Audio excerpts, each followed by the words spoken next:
All right, everyone. Today we have a very special friend. I kind of feel like, did anyone else watch Barney growing up? Like, I feel like I'm kind of like, all right, boys and girls, today we have a new friend.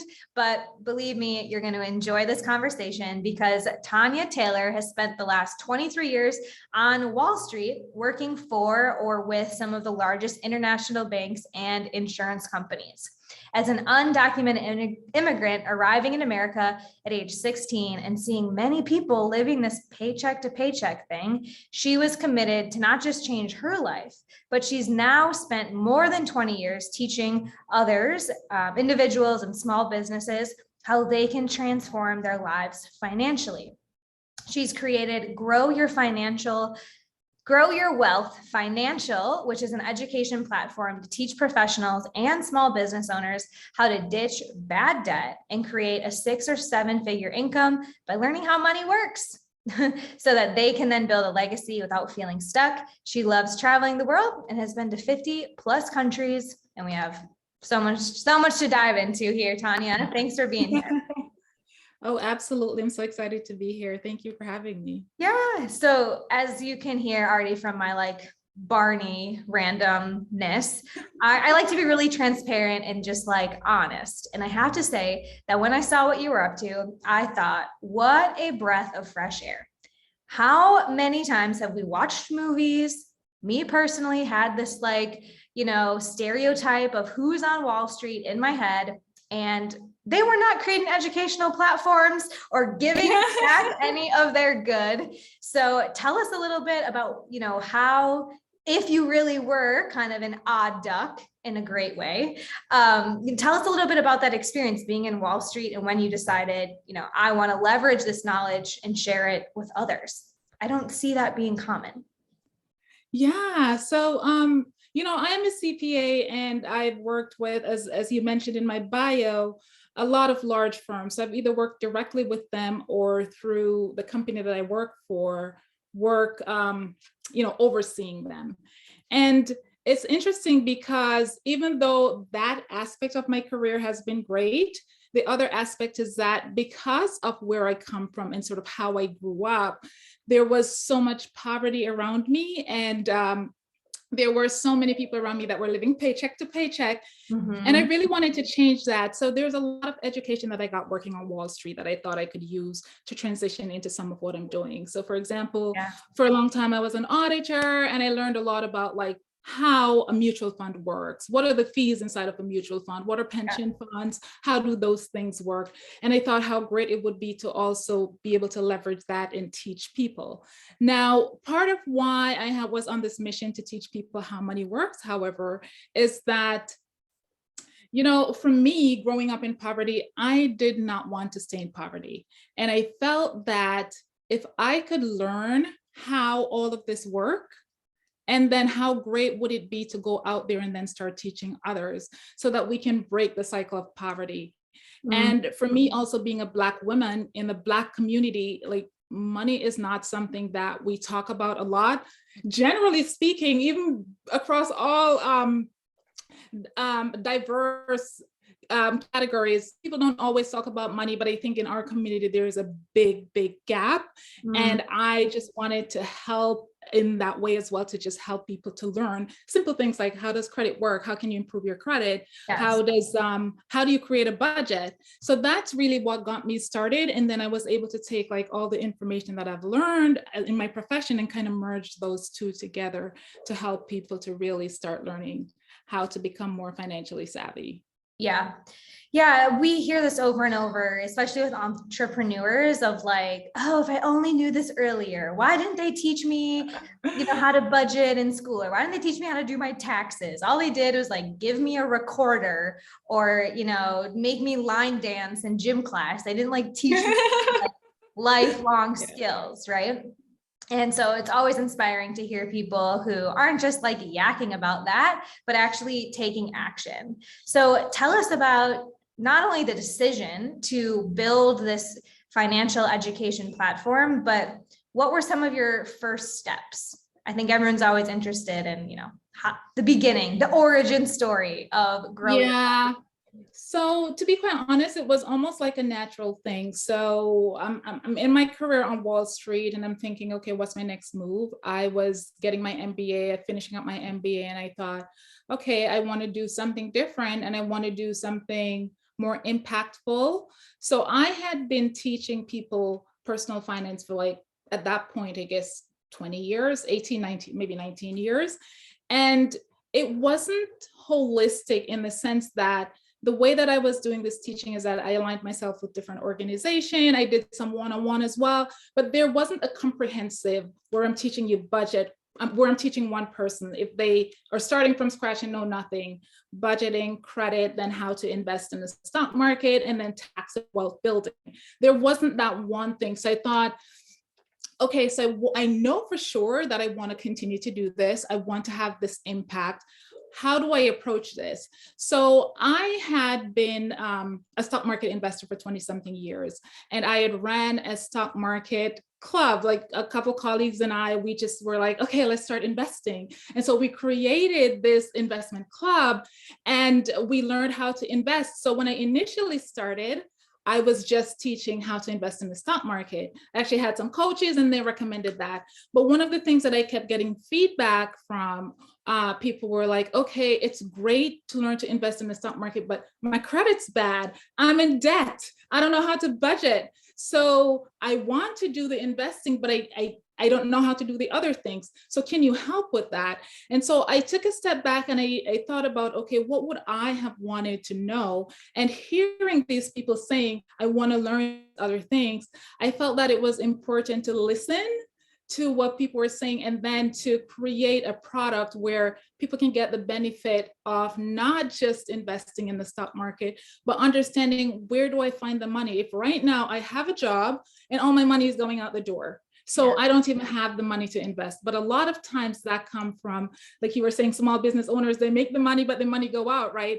But if they actually learn how to make the money work for them and line up their dollars in a way that align with what their goals are, then suddenly they're finding, I use the word finding lightly, but they're finding money that they can now use to invest. Yeah. And then when they invest, how are you going to protect what you're invested in? How are you going to make sure that you're building generational wealth? And so the idea around the platform was to create something so that you, wherever you're starting from, you can come in, you can learn the basics, then you can grow that wealth through investing, and then you can protect that wealth. So I also teach people like tax planning, because my husband and I had a tax practice.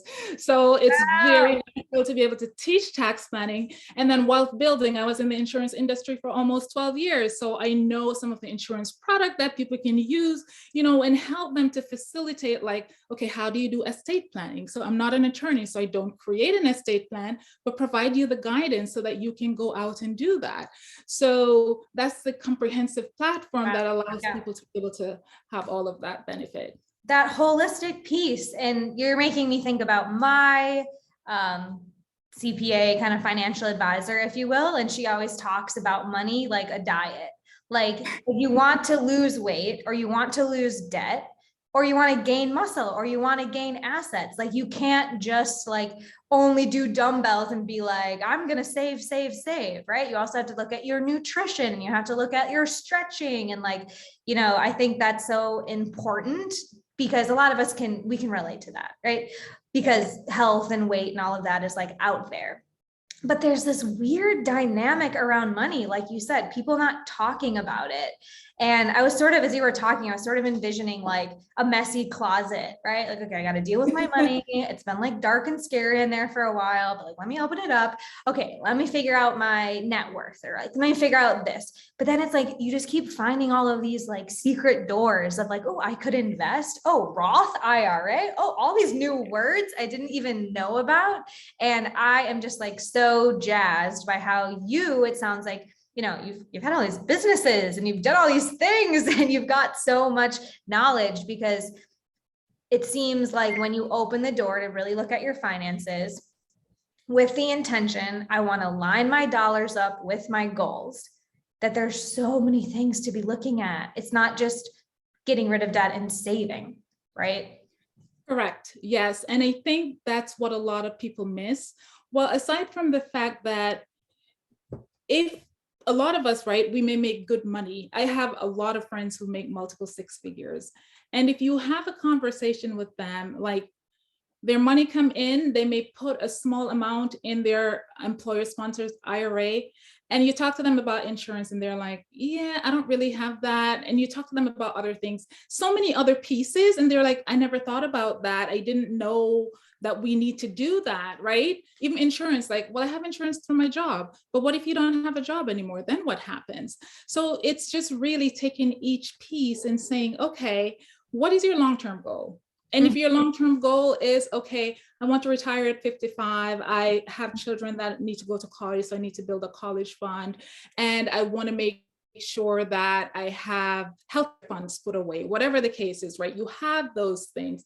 Then how do we make sure that whatever you're doing right now is going to line up to when you get to 55, right? While you're still able to live your dream life in the process. Because I always say to people, like, life is not a destination where you get here and you're like, okay, now I'm going to start living. You have to continue to live today and enjoy your life today, but plan for the future. And then you have to figure out how to do that. And to me, the only way that you can do that is to really sit and say, okay, what's my long-term goal? Have a plan. What are the pieces that I need? And what are some things that are non-negotiable? So even with my clients, like one of the first things that I do when we talk, it's like, okay, you'll hear people say, I'm anti-budget and I'm this and I'm that. But at the end of the day, you could call it whatever you want. You have to know how your dollars are going to be spent, right? And I'll say to them, what are your non-negotiables? Let's start with that, because like for me, my non-negotiable is travel. I need to travel. I need to live now. And so whenever I create my budget, I'm going to have the travel piece and then I'm going to build around it, right? So this is the same thing that I do with my clients, because I don't want them to have this thing where it's like, oh my God, I'm sacrificing so much that this is not going to work.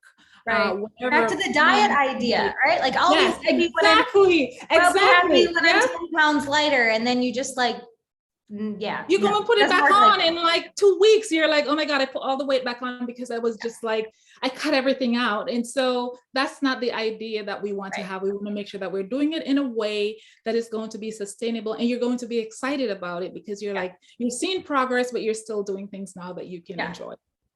Tanya, I am just like so vibing with you. We are both like quite type A. I sense the way that you're like, we're setting goals and we have a plan and we are talking about when we're 50 and we're going to get there. Like I am so with you on that. And also like the idea of a balanced approach to everything you do is like, yes, same over here. Now, one of the things that I know, because I'm a lot type A, but also a little woo-woo, and a lot of people that listen or I work with are very into the energetics of money, right? The manifesting, the calling it in, that it's an energy and it's always circulating.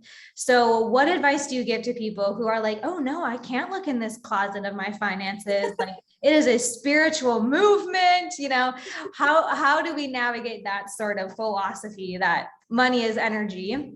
And what do you say when people ask you, how does money work?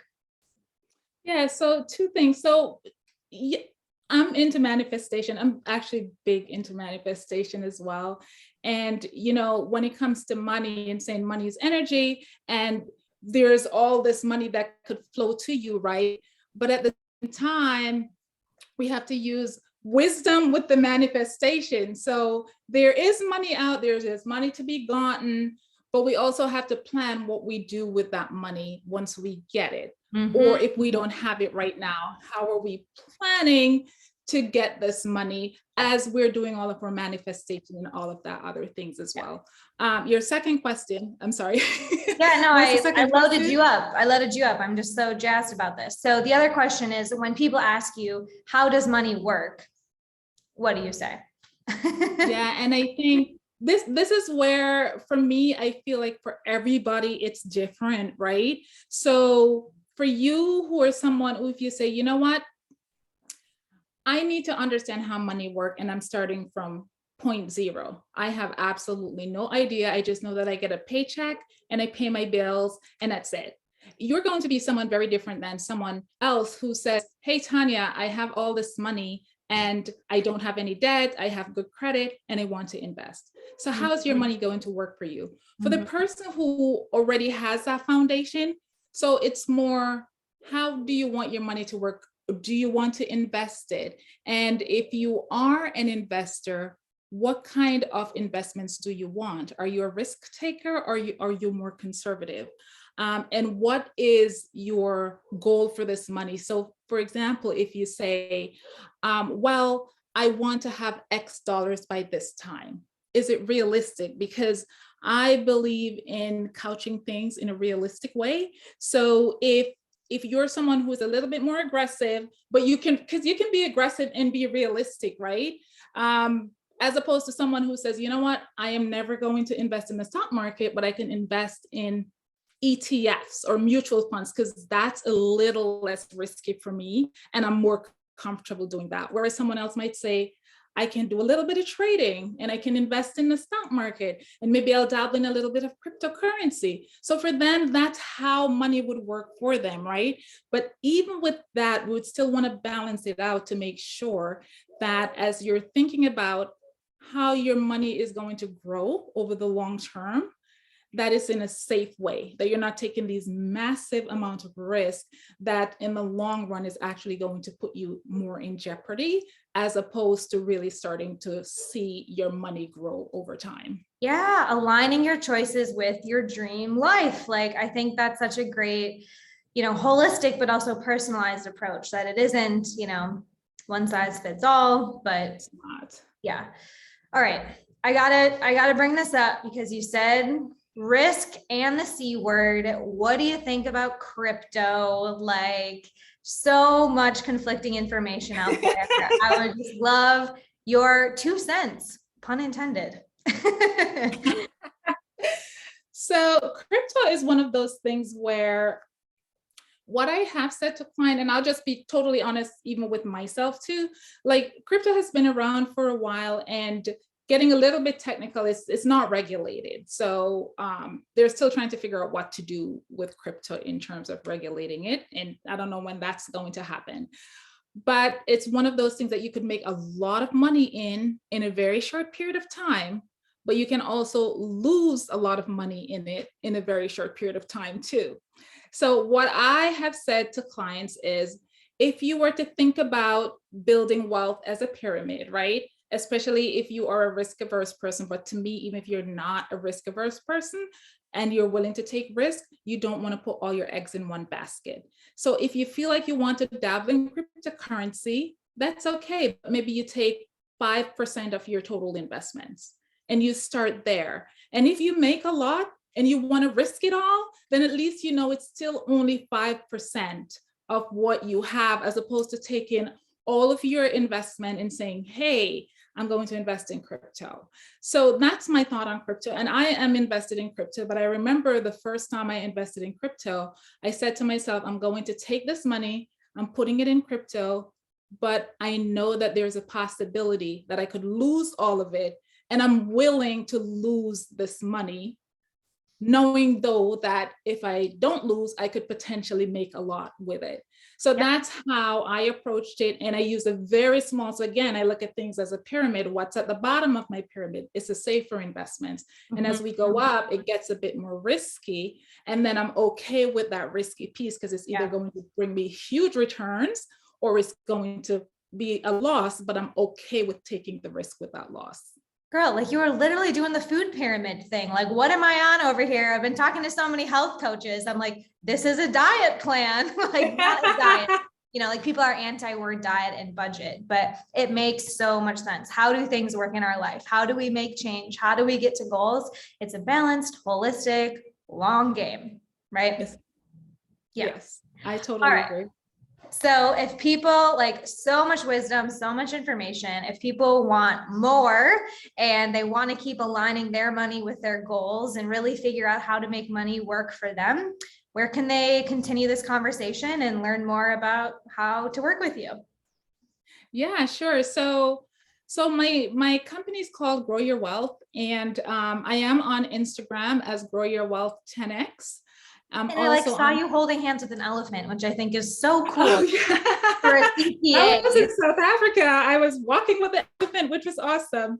Like, how many of your tax accountants are doing that? I mean, that's very cool. Okay.